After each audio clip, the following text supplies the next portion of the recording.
Welcome to the final part of our Global Competencies class. In the last session, you have mastered the first four concepts of the UN Future Competencies. In this session, we will continue with the remaining four competencies and introduce how they are developed. Finally, we will introduce how to apply to become an UN volunteer. The first competencies here is client orientation.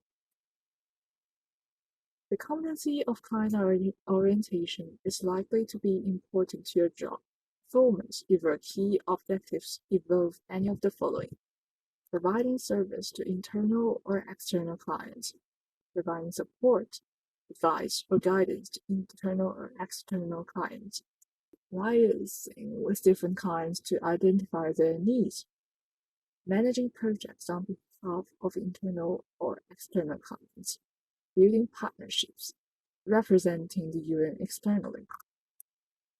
What are you required to do? Consider everyone who once comes into contact with at work. Proactively identifies clients and builds strong relationship with them. Proactively identifies current and anticipate emerging client needs and investigate how these may be met. Communicates openly with clients, keeping them informed of progress and of any issues impacting them. How to exercise this ability in our daily lives? First, identify what your clients actually want from you or your unit. Think about what you believe are your clients' needs and then ask them what their needs are. Then you should know the areas of difference between the two and seek to rectify them. Second, take time to try to put yourself in your client's shoes. If a client complains about something, think about it from their perspective.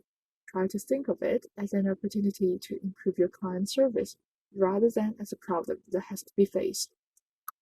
Third, at your next team meeting, brainstorm a list of who your unit's clients are. Then, come up with a list of ways to improve the service you provide to them. Creativity. The next part is creativity. The competency of creativity is likely to be important to your performance if your key objectives involve any of the following on this page. If you want to exercise this ability in your daily lives, when you face problems or issues at work, make a table with a list of possible solutions down the page and your objectives across the page. Fill out the table with your ideas about how each possible solution will meet your objectives. Use this process to help you identify the solution which appears most likely to achieve the result that you want. Get feedback from your teachers or friends on how you solve problems. Do you tend to come up with new ideas? If not, try to think about this next time a problem presents itself. Don't just go for a solution that you've used in the past. See this as an opportunity to come up with new ways to approach this issue. When you face problems or issues at work, make a table with a list of possible solutions down the page and your objectives across the page. Fill out the table with your ideas about how each possible solution will meet your objectives. Use this process to help you identify the solution which appears most likely to achieve the results that you want. Finally, identifying someone you know who is particularly good at coming up with ideas. Talk to them about how they do this. Do they have any tips to help you become more creative? The third competency is technological awarenesses. This ability is more inclined to technical personnel must be able to, as here also do not repeat, but simply to show you the applicable occasions and specific ability to show the way.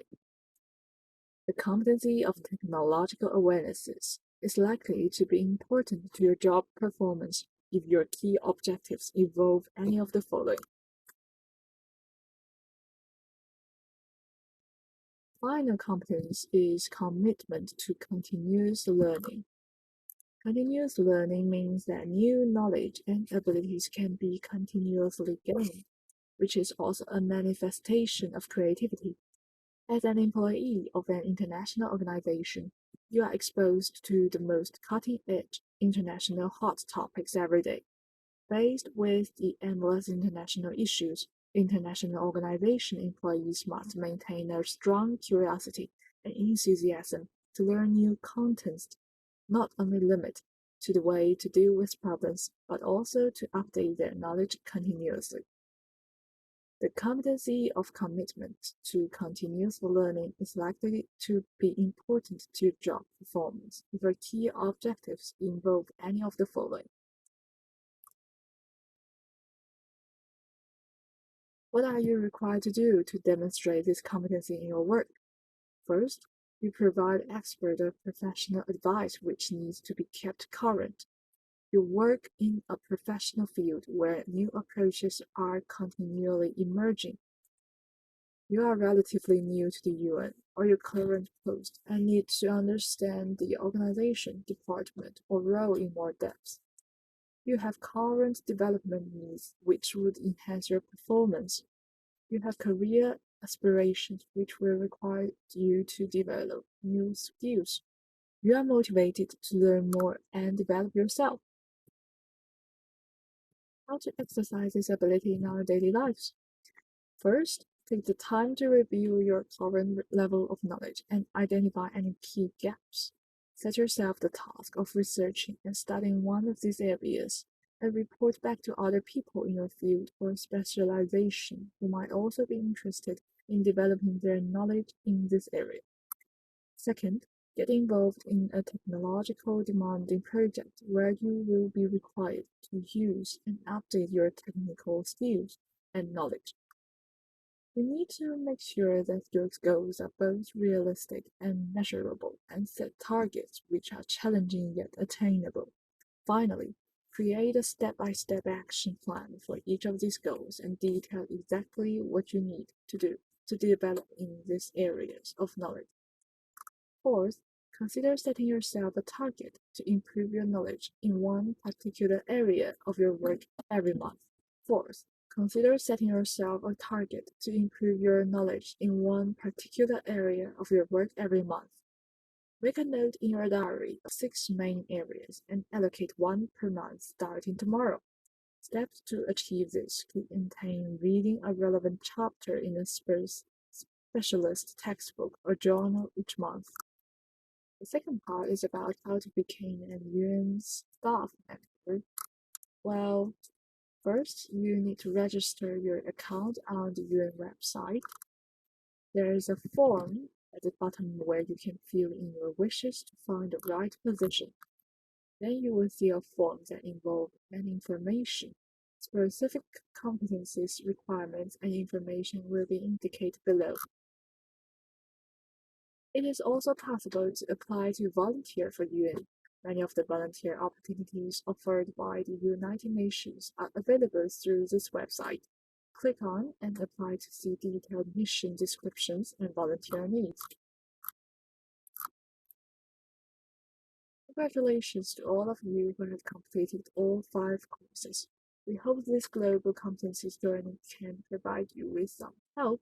Through these 5 courses, you will have a preliminary understanding of the basic framework and concepts of global competency, and we have also introduced in detail the most relevant parts of the UN Future Competency Model for you through 3 courses. Global competencies is not just a concept to talk about. It needs to be practiced by people in the real workplace, and only through practice can we have a deeper understanding of global competency. At the end of the session, you will be asked to complete a small quiz to test your understanding of global competencies. Thank you all.